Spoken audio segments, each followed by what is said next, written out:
bonsoir, Excellency Mr. Mali from Nepal, Excellencies, ladies and gentlemen.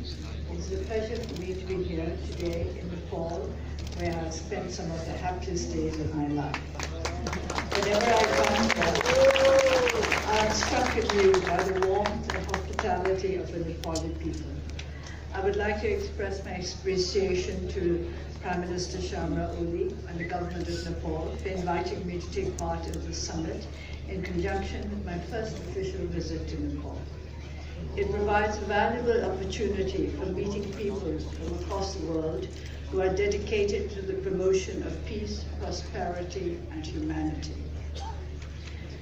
The world today is going through global uncertainty, trade tensions, and power competitions, especially in our region. Traditional and non-traditional threats are posing profound challenges, sometimes from unexpected directions. The incessant reports of disasters, terrorism, hunger, disease, migration and displacement, poverty, injustice, discrimination, prejudice, and bigotry in our daily life is overwhelming. There are negative forces everywhere eroding the foundations of peace. In all parts of the globe, we can see thoughtless dissipation of material and human resources that are necessary for the conservation of harmony and happiness in our world. With the rapid rise of information technology and the globalization process, the peoples and the nations of the world have become increasingly interconnected and interdependent. This global interdependence has compelled and resulted in increased cooperation to identify the causes of the problems that threaten harmony and to find the right solutions that will help to ensure peace and stability on this planet, which is home to us all. No nation can survive in solitary splendor in this age. We have to engage with one another, either bilaterally or regionally, to project our national interests and to seek peace and mutual prosperity. Only by promoting a culture of peace in this world of interdependence will it be possible to create harmony between diverse communities and societies. I need hardly emphasize that peace is essential for sustainable development, that peace and development are two sides of the same coin.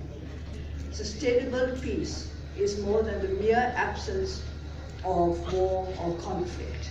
It is a positive force that springs from within the mind of each human being, each family, and each society, not merely a temporary condition imposed by force. Research in global attitudes today indicates that humans are more receptive to traffickers of hate than to advocates of loving kindness, of compassion. At the basis of conflict is ill will, which seeks to hurt and to destroy, and thus to open the way to conflict, which in turn spews out an ever-renewing cycle of hate and fear, snuffing out the light of peace. To break away from this vicious cycle, to reignite the hope of peace, we need to construct a culture of peace that will nurture the positive traits in human nature, to work together, not just to promote greater mutual respect and understanding, but also to foster greater confidence in our own ability to stay firmly on the path of peace.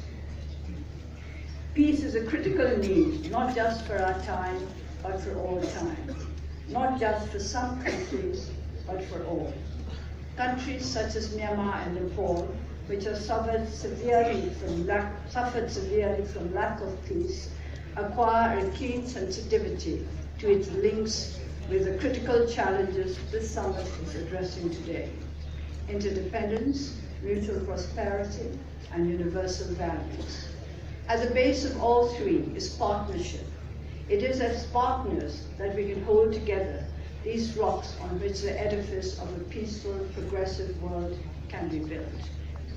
Partnership implies a relationship between equals. Interdependence is not the opposite of independence, but the result of equally independent entities, recognizing the need for cooperation, accepting that 1 + 1 equals more than 2. Mutual prosperity springs from the practical application of the concept of partnership, working together for the benefit of all partners, that all may enjoy the fruits of joint labors. Universal values constitute both the seed from which true partnerships spring and the fruit that good partnerships bear. Nowadays, it often seems as though universal values no longer have a place in this world, where norms are set by the powerful with little reference to the needs and constraints of those who do not possess the privileges of wealth and influence. Yet there are values which free would deny to be of universal relevance. In this land of the birth of the Lord Buddha, Nepal, people will be familiar with the 4 sublime states, the Brahma Viharas: loving kindness, compassion, sympathetic joy, and equanimity.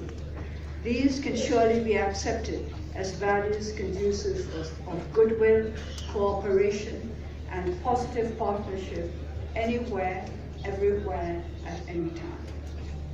As Myanmar grapples with the daunting task of creating peace and sustainable development out of an unhappy, tangled legacy, we look to critical challenges as opportunities for us to gain true friends who share our belief in mutual partnerships for peace.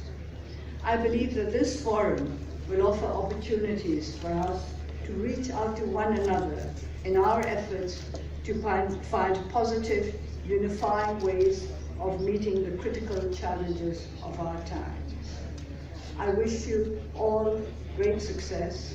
I wish all lovers of peace great success. Thank you.